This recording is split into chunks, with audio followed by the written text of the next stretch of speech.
सर्वसामान्य जनतेचा हक्काचा आवाज। नमस्कार। येत्या नगरपालिका निवडणुकीच्या माध्यमातून भारतीय जनता पार्टी आणि राष्ट्रवादी काँग्रेस पक्ष एकत्रितपणे ही निवडणूक लढवत आहेत। या निवडणुकीच्या माध्यमातून मतदारांशी जनतेशी थेट संपर्क साधत असताना त्यांच्या भेटीगाठी घेत असताना आम्हाला त्यांच्या समस्यांची त्यांच्या प्रश्नांची ओळख करून घेता आली, त्यांची जाण करून घेता आली आणि त्याच माध्यमातून येणारे जे काही नगरसेवक आमच्या युतीच्या माध्यमातून असतील, जे नगराध्यक्ष असतील, त्यांच्या माध्यमातून लोकांच्या समस्या सोडवण्याचा निश्चितपणे प्रयत्न राहील।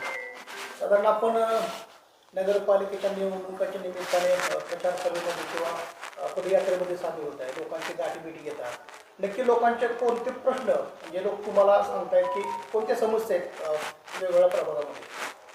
लोकांशी प्रत्यक्षपणे भेटीगाठी केल्यानंतर त्यांच्या घरी पोहोचल्यानंतर बऱ्याचदा लोकांच्या बऱ्याच बेसिक तक्रारी आम्हाला बघायला मिळाल्या, ऐकायला मिळाल्या आणि त्या माध्यमातून पुढे काय काम करता येईल हे देखील एक दिशा मिळाली। बेसिक समस्यांमध्ये महिलांच्या समस्या आहेत, ज्या काही स्वच्छतेच्या बाबतीत असतील, पाण्याच्या बाबतीत असतील, त्या समस्या महिलांकडून येतात आणि ज्या काही इतर समस्यांमध्ये येतात, आपल्याकडे खूप मोठी पालखी याची ज्ञानेश्वर महाराजांचं वारी येत असते, तेव्हा जे नियोजन झालं पाहिजे किंवा आपल्याकडे मोठी रामयात्रा भरलेली असते तेव्हा जे नियोजन झालं पाहिजे स्वच्छतेच्या बाबतीत किंवा जे काही आपल्या इथं रथ पाळणे सगळे निघतात तेव्हा कसं नियोजन झालं पाहिजे, ह्या सगळ्या फलटणकरांच्या समस्या आहेत।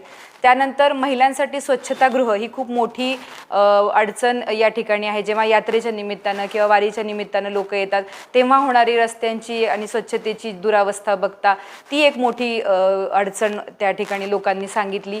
त्याचप्रमाणे आपल्याकडे आठवडी बाजार भरतो, भाजी मंडईचा खूप मोठा प्रश्न आज फलटणमध्ये आहे। आपण बघतो की बऱ्याच ठिकाणी आपण रस्त्याच्या कडेनेच आता हे सध्या ह्या गोष्टी चालू आहेत भाजी मंडईच्या, ते एक मंडई आपल्याला मिळाली पाहिजे या दृष्टिकोनातून ह्या सगळ्या सुविधांच्या बाबतीत आम्ही विचार करत आहोत। कैलासवासी सुभाषराव शिंदे यांचा एक मोठा गट तालुक्यात सक्रिय आहे, तर आगामी पंचवार्षिक पंचायत समिती व जेडीच्या इलेक्शन येत आहे, त्या पार्श्वभूमीवर आपली भूमिका काय असेल? आता तर सध्या आपण नगरपालिकाच्या निवडणुकांना सामोरे जातच आहोत आणि त्या दृष्टिकोनातून आपण चांगले उमेदवार नगरसेवक म्हणून दिलेले आहेत। आपण नगरपालिकेसाठी आदरणीय शमशेरदादा यांच्या नावासाठी पुढाकार घेतलेला आहे आणि अतिशय ग्राउंड लेवलला काम केलेला विरोधी पक्षनेता म्हणून काम केलेला आपला उमेदवार आहे।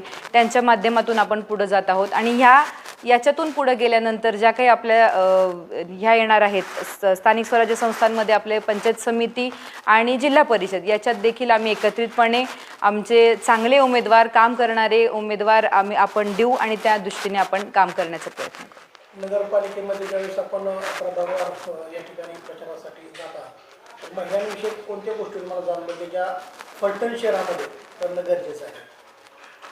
आत्ताच मी मगाशी तुम्हाला सांगितलं तसं की महिलांसाठी सगळ्यात महत्त्वाचं म्हणजे स्वच्छतागृहांची सोय झाली पाहिजे। त्याचप्रमाणे त्यांना भाजी मंडईचा मोठा प्रश्न आहे की रस्त्याने सगळ्या भाजी आहे बसतात, त्यांना जावं लागतं, तर त्या गोष्टी त्यांची ती सोय झाली पाहिजे। आणि महिलांच्या सुरक्षिततेचा प्रश्न पण खूप मोठा आहे की आपण आज बघतो आहोत की कॉलेजेसमध्ये पण मुली जात आहेत किंवा इतर ठिकाणी फिरताना देखील त्यांना एक सुरक्षित वातावरण भेटलं पाहिजे, त्या दृष्टिकोनातून निश्चितपणे पुढाकार घेतला गेला। या नगरपालिका निवडणुकीच्या माध्यमातून मी सर्व मतदारांना आवाहन करते की आदरणीय सुभाषभाऊ शिंदे यांच्या विचारांचे, त्याचप्रमाणे आदरणीय रणजितदादा, त्याचप्रमाणे आमचे आमदार माननीय श्री सचिन पाटील आणि आमच्यासोबत काम करणारे इतर सर्व यांच्या सर्वांच्या पुढाकाराने, सर्वांच्या प्रयत्नांमुळे आपण एक निश्चितपणे चांगलं नियोजन येत्या नगरपालिकेमध्ये किंवा लोकांची कामं होतील या दृष्टीने आपण पाऊल ठेवणार आहोत। आणि सर्व मतदारांना मी ह्या निमित्ताने आवाहन करू इच्छिते की कुठल्याही भूलथापांना बळी न पडता एक चांगलं सुसंस्कृत असं शहर, चांगलं स्वच्छ शहर आपल्याला आपलं हवं असेल, ज्या शहराला एक उत्तम ऐतिहासिक वारसा लाभलेला आहे असं शहर आणि ते स्वच्छ आणि सुंदर आणि सुसंस्कृत करण्यासाठी म्हणून जे नगरसेवक पदासाठी उभे राहिलेले उमेदवार आहेत त्या सर्वांना आपण प्रचंड मताधिक्याने निवडून द्यावं। त्याचप्रमाणे आमचे जे नगराध्यक्ष पदासाठी उमेदवार म्हणून शमशेरदादा आहेत त्यांना देखील प्रचंड बहुमताने आपण निवडून द्यावं असं मी मतदारांना आवाहन करते। धन्यवाद। आपल्या भागातील महत्त्वाच्या आणि ताज्या बातम्या पाहण्यासाठी गंधवार्ता न्यूज चॅनलला यूट्यूबवर सबस्क्राईब करा आणि बेल आयकॉन प्रेस करा।